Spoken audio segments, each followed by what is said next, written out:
Hey guys, Mike Riley, Crippled Outdoorsman here. Just wanted to talk with you guys. Today it's late August. I don't know when this will post, so I'm just going to say it's late August here in South Carolina. Hot as Hades.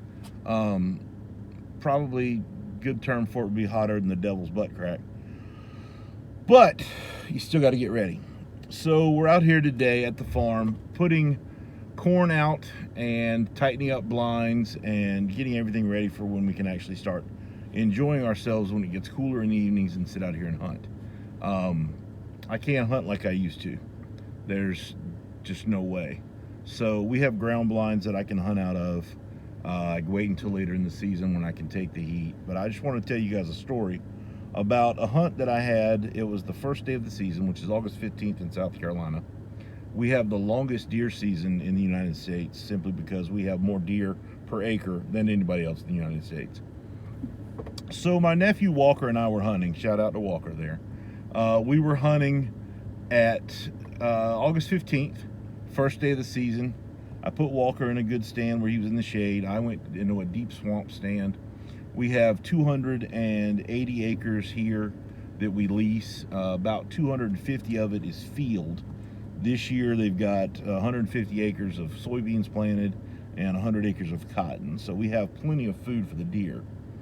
So we're putting corn out in these swamp stands just simply because it gives the deer a variety of food to eat before they go bed down. And it's kind of like a little snack bar or a dessert before you go, maybe an appetizer, you might want to think of it that way. Before they go get their main nutrition they need out there in the field, they'll have a little snack to browse. It gives them an area to gather, and it gives us a chance to take a deer, or at least observe them at the very least. So what I'm going to tell you about today was back in, I think it was 2007, I was hunting, and I was hunting with Walker. We'd driven the four-wheeler up here and gotten in our stands about 6 o'clock in the afternoon. It was the days, it's August in South Carolina, so it didn't really get dark till 8:30. 9 o'clock is the last bit of shooting light. But early in that afternoon, or that evening hunt, I was sitting and I happened to look down and see a couple of 6-point bucks walking through. And right behind them were a couple of 8-point bucks walking through. And I realized that I was sitting in the middle of a bachelor herd, and they were probably 30 yards away going to a mineral lick that we'd put in.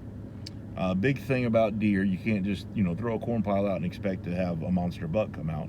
And a monster buck can be anything in South Carolina from 180 pounds 8-point to 240 pounds. I think someone that I'm an acquaintance with that killed one a few years back that was 240 pounds and 18 points. So he's a monster deer. There's Lee in the background putting corn out. He's not quite as crippled as I am. Shout out to Lee as well. So I watched these deer as they walked out, and I noticed there were 2 deer in the back that were much bigger than the other deer. And after I'd watched them through my scope for a little while, I could see that one was a huge mature 10-point, one was a huge mature 12-point, and then there was a 9-point buck that had a bigger body than the other 2. And they kept looking back at him, and whenever he would take 2 steps forward, he would take 1 back, and he'd put his head up and he'd sniff all around.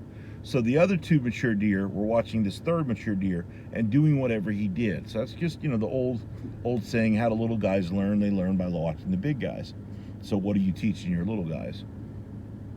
So they're watching this guy go through his motions and everything, and they're seeing what he does, and they're imitating that. So that helped me realize that this buck that I was looking at, this 9-point, had a split right hand brow tine. Now, we had trail camera pictures of this buck for 3 years. He was fully mature the first year we saw him, so that's why we called him Gramps. But we saw him for 3 years, and every year he came up, he had that split brow tine on his right hand side.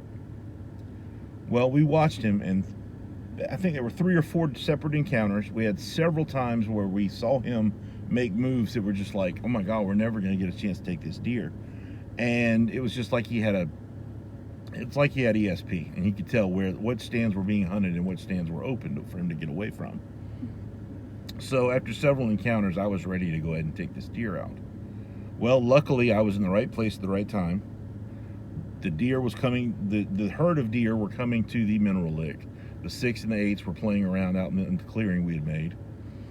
The 10 and the 12 were licking at the mineral lick, and he was still kind of hanging back in the background, but he was the one I wanted to take. So I finally lined up a shot through some vines and through some brush, and realized, okay, if he steps to this direction, I've got a shot. I'm going to take Gramps down. So about this time, one of the 8 points had walked right up almost to my stand and was looking up at me. And I could tell he was getting ready to blow and bolt. He knew something was going on. And when he looked up, Gramps turned his body to run, like he had a sixth sense, like he knew what was going on. Hey, Lee. So when Gramps looked up and turned to go, he stepped right into that opening. And since I had the scope up and on him and I was frozen and was watching him, I was able to take the shot, squeezing the trigger. He took 2 steps and piled up, kicked. When we got down and finally recovered the deer and checked his teeth, he had nothing in the front, and his back teeth were so worn down, there was no way he was going to make it through the winter. The processor, and yes, I do take my deer to a processor. I'm an old man. I don't have time for all that. Don't call me lazy. I'm an old cripple. If you got the money, it's worth it. And if you got the money, it's worth it. Thank you, Lee. So we checked his teeth at the processor, and he said he had never seen a buck that old. So he was definitely the one I wanted to take. Now, later on that year, my other nephew, Matt, Lee's brother, took the 10 point. We called him Scrapper because he was broken off several of his points because he'd been fighting. And also, my friend Tim Altman that hunted with me then, shout out to Tim, he took the 12 point because on our farm, Gramps had been the dominant buck. So when that dominant buck was removed early in the season, the rut exploded. There were deer scrapes here every 10, 15 feet. So it was one of those years that was just the perfect storm for those bucks to be taken out. And it was great. It was absolutely a wonderful year. Hopefully this year will shape up to be something like that. We've got 150 acres of soybeans. The deer are just piling in. I think one of our hunters here at the club said they saw 40 deer the first night and 30 or 40 the night after that. So we will be hunting back here as soon as it cools off, probably mid-September. Hopefully we'll get you some action shots.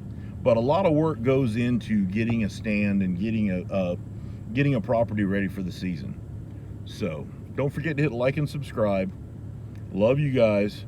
See you outdoors. Crippled Outdoorsman out.